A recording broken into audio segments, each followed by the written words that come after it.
I give you permission today to dream.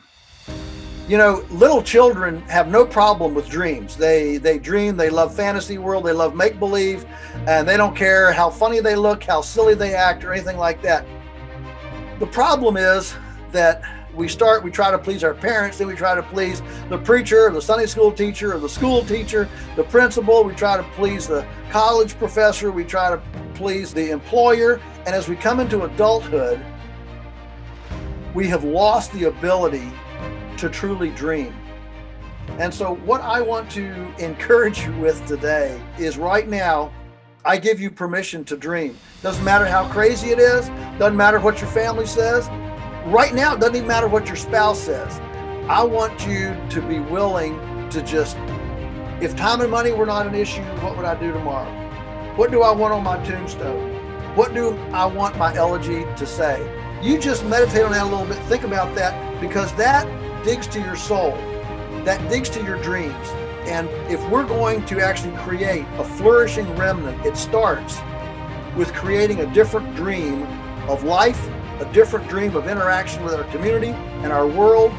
So I give you permission to dream, and you just dream anything you want to dream, and God bless you as you pursue it. You've all heard of the 80-20 rule, okay? That you get 80% of your benefit off of 20% of your effort. I mean, there's all sorts of permutation. In business, 80% of your income comes from 20% of your customers. That's why you have a loyalty program. You know, there's all sorts of permutations to this. Well, I think it's beneficial to look at feeding ourselves this way as well. Don't fixate and get ulcers and worry yourself to death on trying to do everything.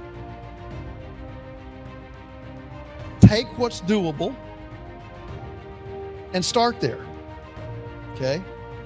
Because we haven't gotten where we are in a day, and we won't get out of it in a day. And so on our farm, we very much practice what we call mutual interdependence.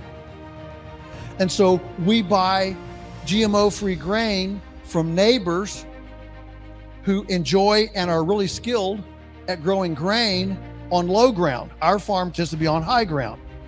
And you know, when we came in 1961, it was a gullied rock pile, okay, armpit of the community. Today, it's arguably, you know, the most abundant place in the community. We've actually gone from 1% organic matter to over 8% organic matter. We used to not feed 10 cows. Now we can feed 100 and, you know, have plenty. I'm not bragging. I'm just saying this stuff works. And for all of the abuse that we have extended to the earth, the rape, the conquistador mentality, the all that we have done, the earth is still not a reluctant partner. The earth is a benevolent lover and just wants us to caress in the right places. So I think it's just a wonderful metaphor of forgiveness, that for all of our destruction of the earth, it still wants to give back more than we can imagine if we will massage in the right places. If you're enjoying these powerful Joel Salatin talks, we've compiled some of his best material. Talks that are hard to find. Some of them are not accessible anywhere on the internet. And you can watch them all for free by signing up at salatintalks.com. Go ahead and check out salatintalks.com and watch the full-length speeches today. Our goal here is to provide hope and help when the rest of the world is hopeless and helpless. I think that if we become disengaged because we want to run away from everything, we will not actually accomplish our end game. And our end game is to be a place of haven and anchorage for folks who are struggling. So the question is, how does a remnant, and I've used that word a lot lately. I am a Christian, and what I've been looking at lately is, how does a remnant flourish? You know, if we're going to have to build a parallel universe and be a remnant in a dysfunctional time, how does it flourish, not just survive? I think that if we live a life of fear, and if fear dominates our decision making, we're never going to actually make progress. It's only when faith dominates our decision making, and I don't mean just faith in divine. I mean, faith in neighbors, faith in community, faith in working it out, faith in our own perseverance, and cleverness and ingenuity and friendships. If we don't ultimately embrace faith as the driving factor of our decisions, I think we're going to be disappointed. The one thing that I've learned in all my travels and consulting around the world is that there is a way to blossom in any place on the planet. There is a way to blossom. And so if you can figure out a way to blossom where you are, that's always the most efficacious way to move forward than transplanting yourself somewhere else into a new context, a new climate, and new situation. Don't throw away the fact that if you are a shining light in a community, you can actually be a beacon of hope and help in the darkest community. Sometimes it's the darkest community where the light shines the brightest. If it's worth doing, it's worth doing poorly first. Grandma's wrong. If it's worth doing, it's worth doing. That's wrong. Right is wrong.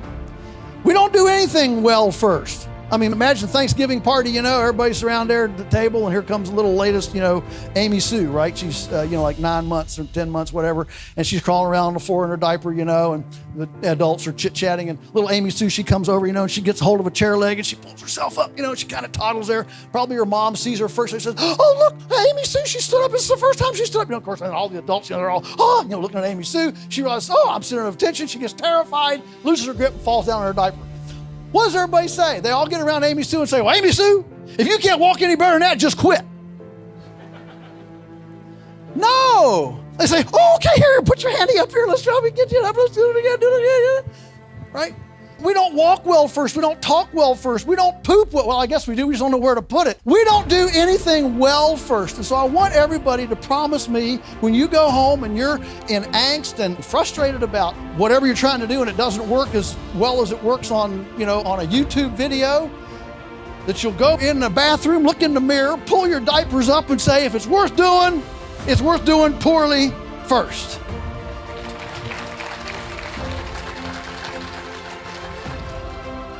I am very pessimistic about where our culture is headed. I'm very pessimistic about that. But I'm extremely optimistic about what you can do individually in our communities, building proximate, eclectic skill levels of people who know how to grow things, build things, and fix things proximate to each other so that we disentangle from the dysfunctional system. I'm very optimistic about that element.